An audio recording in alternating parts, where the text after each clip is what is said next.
Hello, good afternoon everyone. आज हम लोग डिस्कस करेंगे class 9th NCERT chapter 1 exercise 1.2।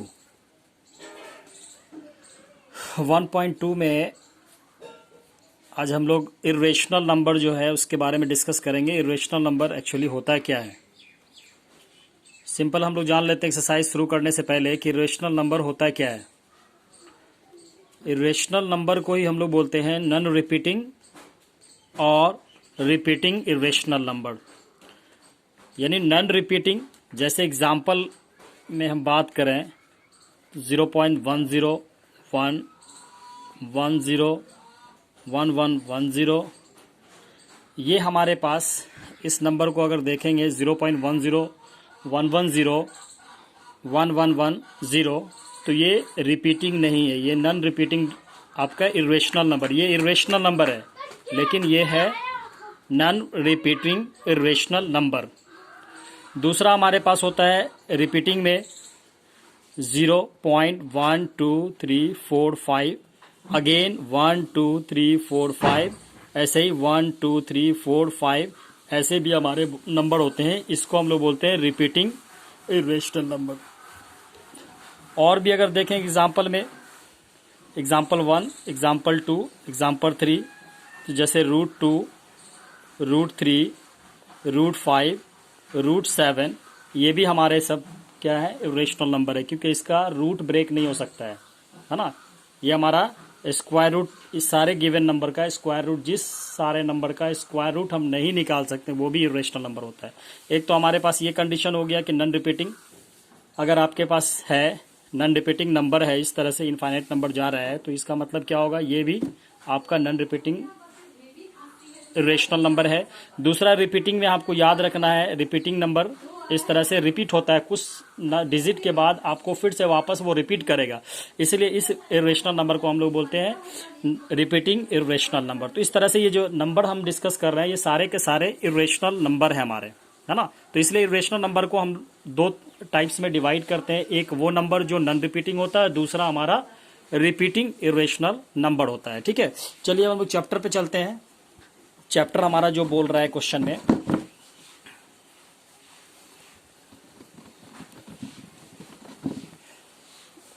देखिए क्वेश्चन है हमारा, पहला क्वेश्चन है इसका,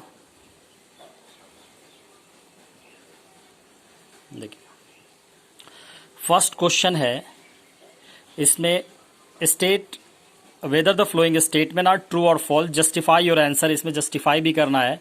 first question is every irrational number is a real number. Every irrational number is a real number. चलिए तो हम लोग क्वेश्चन देखते हैं। एवरी इर्रेशनल नंबर, पहला हमारा है एक्सरसाइज 1, क्वेश्चन नंबर 1 का 1, रियल नंबर। सबसे पहले रियल नंबर हम लोग देखते हैं। रियल नंबर कैन contains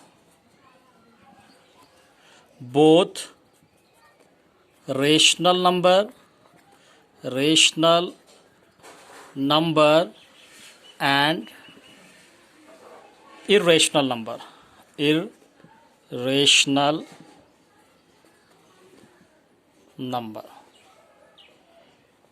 यानी रियल नंबर के अंदर दोनों नंबर होंगे, रेशनल भी होंगे, इर्रेशनल। जैसे एग्जाम्पल में अगर अब हम बात करें तो जैसे हमारे पास 1 है, 2 है, 3 है, 4 है, या 1/2 है, 1/3 है, उसके अलावा ये तो हमारे पास रेशनल है, ये सब हमारा रेशनल नंबर है, ये रेशनल है। इर्रेशनल नंबर में √2, √3, √5, √7, ये हमारा इर्रेशनल नंबर है। और भी मैंने बताया था इर्रेशनल नंबर का कंडीशंस।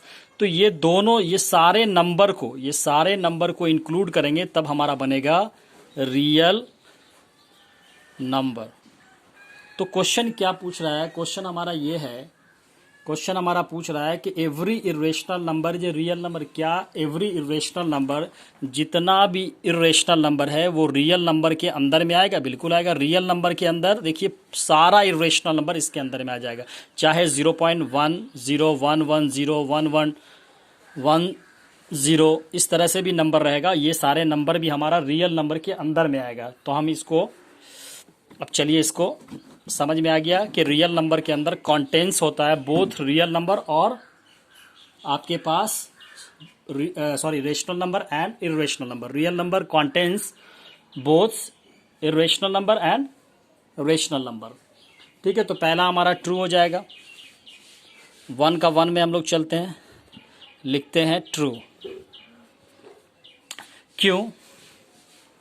क्योंकि रियल नंबर कंटेंट्स, हम लोग लिखते हैं we know that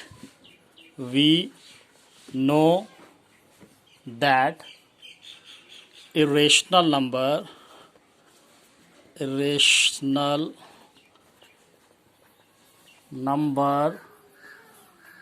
are the number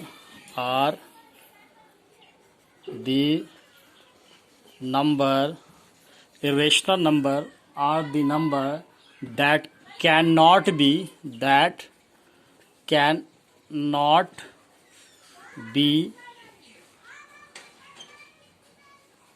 converted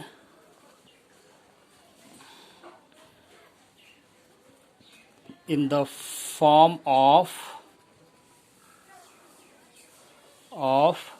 P by Q।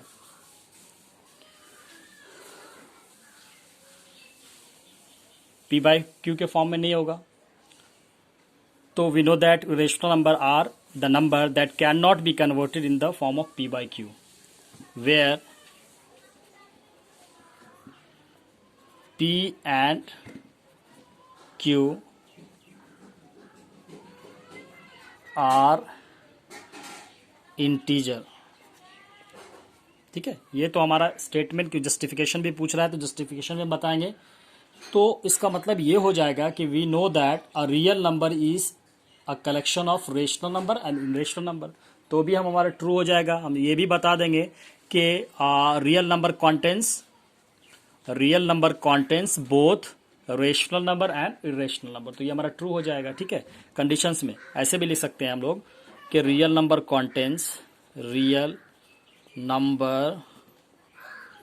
Contents both rational and irrational number। ठीक है, ये पहला हो गया। सेकंड क्वेश्चन में हम लोग चलते हैं। सेकंड क्वेश्चन हमारा है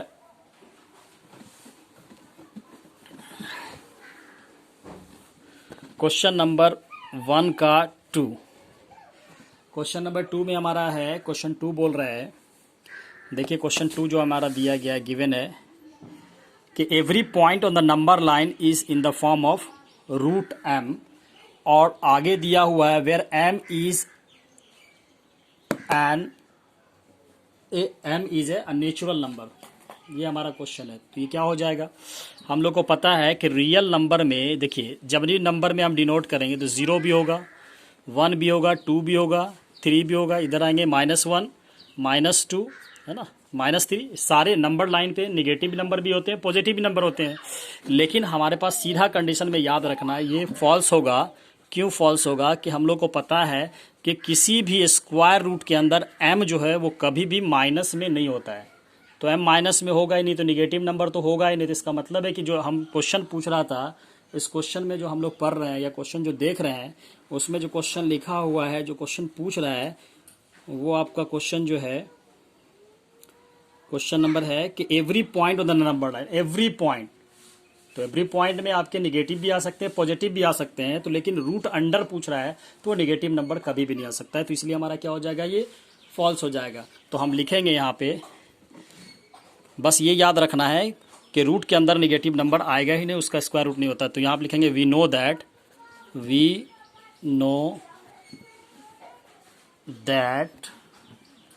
we can not can not get negative number, we cannot get negative number, we cannot get negating number after taking square root. इससे हमारा कंफर्म हो जाएगा कि ये स्टेटमेंट क्या है, हमारा फॉल्स है, यानी false. We know that we can't get a negative number after taking square root में हम लोग नहीं ले सकते, इसलिए फॉल्स हो जाएगा. थर्ड में चलिए, क्वेश्चन नंबर इसी का तीसरा है. क्वेश्चन नंबर थर्ड में पूछ रहा है, क्वेश्चन नंबर थर्ड में देखिए, क्वेश्चन थर्ड भी आपको दिखा रहा है यहाँ पे कि every real number is A irrational number. क्या एवरी रियल नंबर जो है वो इरेशनल नंबर होगा? सब अभी हमने डिस्कस किया था कि रियल नंबर के अंदर दोनों कंटेन करते हैं, इरेशनल और रेशनल नंबर. लेकिन पूछ रहा है कि रियल नंबर क्या इरेशनल नंबर के अंदर हो सकते हैं? तो ये हमारा फॉल्स हो जाएगा, हो ही नहीं सकते हैं. सारा रियल नंबर आपको इरेशनल नंबर के अंदर में नहीं मिलेगा, इरेशनल नंबर आपको रियल नंबर के अंदर में मिलेगा. तो हम लोग लिख देंगे as real number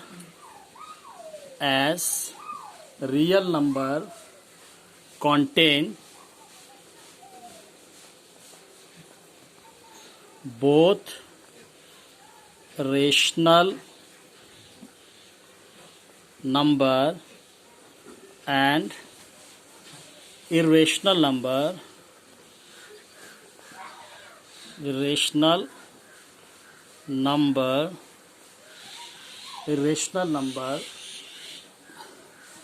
therefore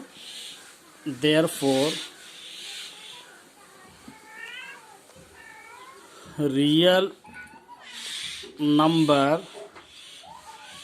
cannot be an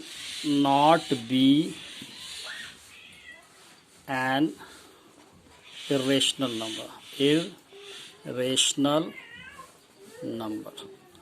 यानी false as B real number contain both the rational और रेशनल नंबर. रियल नंबर के अंदर रेशनल और रेशनल नंबर होते हैं, लेकिन रियल नंबर रेशनल नंबर के अंदर में नहीं होगा. तो ये स्टेटमेंट हमारा क्या हो जाएगा? फॉल्स हो जाएगा, जो मैंने इस तरह से किया है. चलिए क्वेश्चन नंबर, ये तो 1 का पूरा कंप्लीट हो गया. क्वेश्चन नंबर 2 में हम लोग चलते हैं. क्वेश्चन नंबर 2 देखते हैं हम लोग.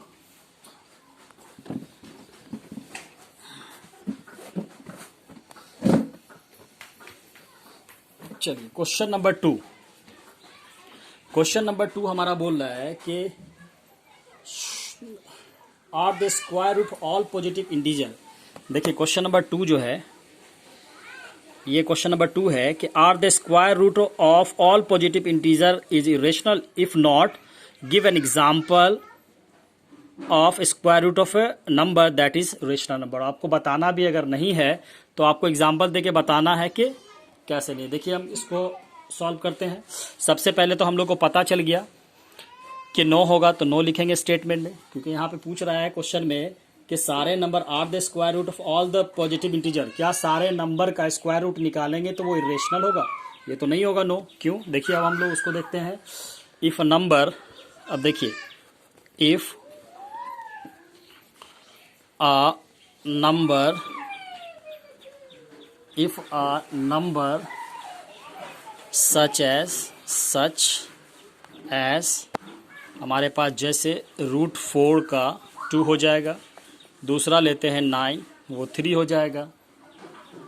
तो देन देखिए ये दोनों निकला, ये क्या है हमारे पास? ये रेशनल नंबर. लेकिन वहाँ बोल रहा है कि हर एवरी पॉजिटिव नंबर जो है उसका स्क्वायर रूट निकालेंगे तो इरेशनल निकलेगा. यहाँ तो हमारा स्टेटमेंट फॉल्स हो गया, हो ही नहीं सकता, इसलिए नो लिखा, क्योंकि नंबर को हम लोग यहाँ पे दिखा भी रहे हैं. तो देन यहाँ पे हम लोग लिख रहे हैं कि here 2 and 3 are rational number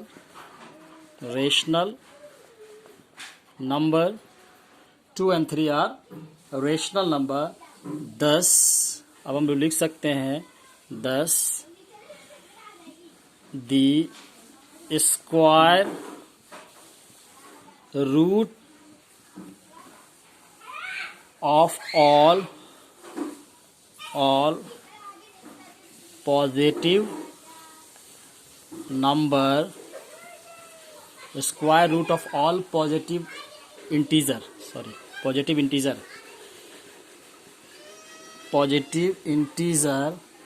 are not irrational number. देखिए यहाँ पे पूछ रहा था कि है कि नहीं, क्या सारे ऑल पॉजिटिव इंटीजर क्या रेशनल नंबर है, तो मैंने यहाँ पे दिखा दिया। देखिए 2 3 तो ऐसे ही दिखा दिया, बहुत सारे और भी नंबर है, तो 2 3 क्या होगा, रेशनल नंबर हो गया, तो हम 9 लिख दिया। नंबर को यहाँ पे एग्जांपल दिखा के प्रूफ भी कर दिया, तो यहाँ पे देन लिख दिया स्टेटमेंट है कि 2 and 3 are rational number. 2 3 rational number है, तो रेशनल नंबर यहाँ पे दे दिया।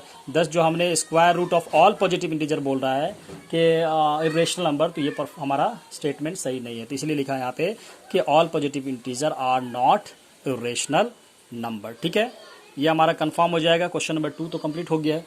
लास्ट क्वेश्चन बचा हुआ है इसमें का, देखिए क्वेश्चन नंबर है 3 में। देखिए 3 में क्या करना है, शो करना है। शो, देखिए क्वेश्चन इसमें लिख देते हैं, show how root 5 can be represented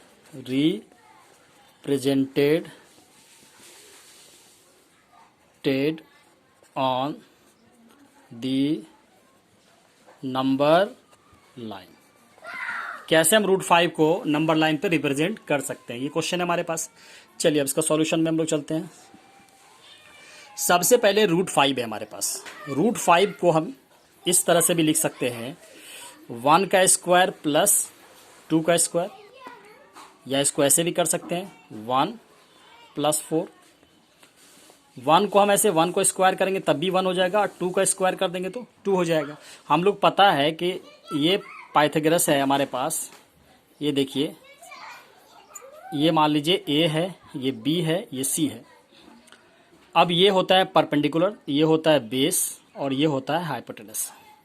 ये हमारा सेम का सेम इसी स्ट्रक्चर पे बनेगा हमारे पास। तो ये सबसे पहले हम लोग इस तरह से निकाल लेते हैं कि हमारे पास 1 पे स्क्वायर। तो अब ये क्या हो जाएगा हमारे पास, वही फॉर्मूला हो जाएगा हमारे पास। देखिए ये 1 क्या हो जाएगा, ये 1 जो होगा ये परपेंडिकुलर होगा, तो हम लिख सकते हैं परपेंडिकुलर का स्क्वायर, और ये जो देख रहे हैं 2 जो है वो बेस है, यानी बेस पे स्क्वायर।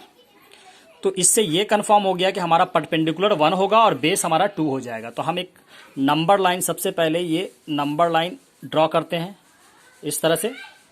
ये हमारा 0, ये हमारा 1, ये हमारा 2, इस तरह से हम चलते हैं 3, इधर आएंगे -1। चलिए नंबर लाइन हमने ले लिया। देखिए इस तरह से नंबर लाइन हमने रिप्रेजेंट किया। अब यहाँ पे हम लोग क्या करेंगे, यहाँ से लेके 2 यूनिट, ये देखिए 2, तो ये बेस हमारा 2 यूनिट है। यहाँ लिखा हुआ है बेस हमारे पास कितना होना चाहिए, 2 होना चाहिए, तो यहाँ दिखा हुआ है बेस 2। तो हमने क्या किया है, बेस यहाँ से लेके यहाँ तक पूरा, ये देखिए यहाँ से यहाँ तक कितना हो जाएगा, 2 हो जाएगा। अब 2 पे हम लोगों को क्या करना है, परपेंडिकुलर लाइन ड्रॉ करना है। तो परपेंडिकुलर लाइन ड्रॉ करेंगे तो हम लोग को पता है कि यहाँ पे आप 90 डिग्री जैसे बनाइएगा। यहाँ से पहला कट, यहाँ से दूसरा कट, और यहाँ से आप ये, यहाँ से फिर इसको काट लीजिए, कंपास से आप काटिएगा, ये आपका परपेंडिकुलर लाइन आ जाएगा। देखिए ये आपका परपेंडिकुलर लाइन आपने 90 डिग्री यहाँ पे बनाना है, इस तरह से बनाना है।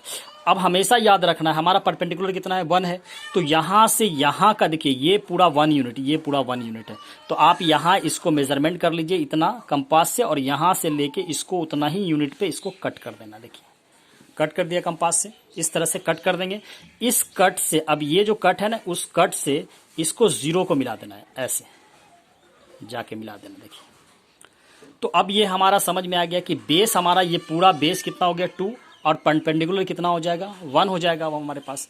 तो जब 1 हो जाएगा यहाँ पे, हमको वही पूछ रहा है, तो ये जो देख रहे हैं ये O, ये जो हमने लिखा है 0, अब इसका नाम देते हैं, इसको लिखते हैं A, ये लेते हैं B, और यहाँ लेते हैं C।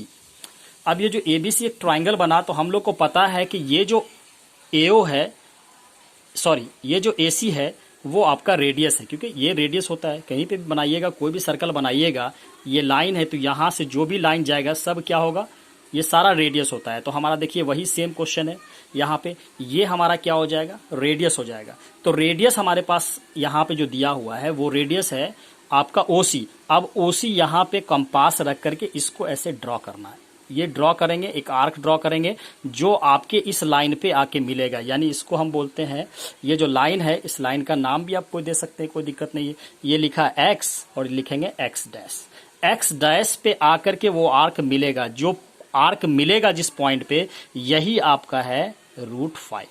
ये देखिए, ये √5 हमका मेरा ड्रॉ हो गया। इस तरह से आप इसको ड्रॉ भी कर सकते हैं, इस तरह से आप कंप्लीट भी कर सकते हैं, ये ध्यान रखना है इसके अंदर में, ठीक है। तो इस तरह से हमने क्या किया, ओसी। अब ये जो ओसी होगा ना, वो ओसी सॉरी एसी जो होगा, सॉरी देखिए एसी जो होगा वो किसके बराबर होगा, ये इसको मान लेते हैं डी, ये पॉइंट जो है इसको डी बोलते हैं, एडी के बराबर हो जाएगा। और दोनों कितना हो जाएगा, दोनों हमारा √5 हो जाएगा। देखिए हमको यही नंबर लाइन पे शो करना था, √5 इस नंबर पे कहाँ आएगा, तो वो नंबर यहाँ पे आ जाएगा, वो जो हम लोग यहाँ पे देख रहे हैं। समझ में आ गया। इस तरह से सबसे पहले 2 यूनिट मैंने बेस लिया, 2 यूनिट लेने के बाद परपेंडिकुलर 90 डिग्री पे एक परपेंडिकुलर लाइन ड्रॉ किया, और लाइन ड्रॉ करने के बाद 1 यूनिट यहाँ से मेजरमेंट किया। यहाँ से जितना परपेंडिकुलर हमेशा 1 यूनिट ही लेना है, इस जितना हमने 1 यूनिट लिया उतना ही सेम का सेम यहाँ पे कंपास से काटेंगे और उसको लाके 0 से मिला देंगे, यानी यहाँ पे जो दिया हुआ 0 उससे लाके उसको मिला दिया। अब मिला दिया तो जितना एसी होगा वो आपको रेडियस मानना, रेडियस मानते हुए एक आर्क ड्रॉ करना है, और ड्रॉ करते हुए एक्स और एक्स डैश पे जाके मीट करेगा वो लाइन मीट करेगा, जिस पॉइंट पे मीट करेगा वही होगा √5 आपका, उसका नाम हमने दे दिया। इसलिए एसी और ये जो है सब, तो सर्कल में मैंने बताया पहले ही कि ये अगर मान लीजिए लाइन कर रहा है, पास कर रहा है, तो यहां से इधर भी लाइन और ये दोनों का दोनों इक्वल होगा। देखिए दोनों तो रेडियस हो जाएगा, अब ये भी रेडियस होगा, यहां से यहां भी रेडियस होगा और ये भी रेडियस हो जाएगा आपका। जैसे मान लीजिए ये ओ है, ये ए है, ये बी है, तो हमारा जैसे ओ ए होगा उतना ओ बी हो जाएगा। तो वही चीज से सेम है यहाँ पे कि जितना हमारा ए सी है उतना एडी भी हमारे पास, तो कितना हो जाएगा, √5 हो जाएगा। तो ये हम शो कर दिया how √5 can be represented on the number line, ठीक है। चलिए एक्सरसाइज, आज हम लोग का एक्सरसाइज 1.2 कंप्लीट हो गया। Goodbye all of you.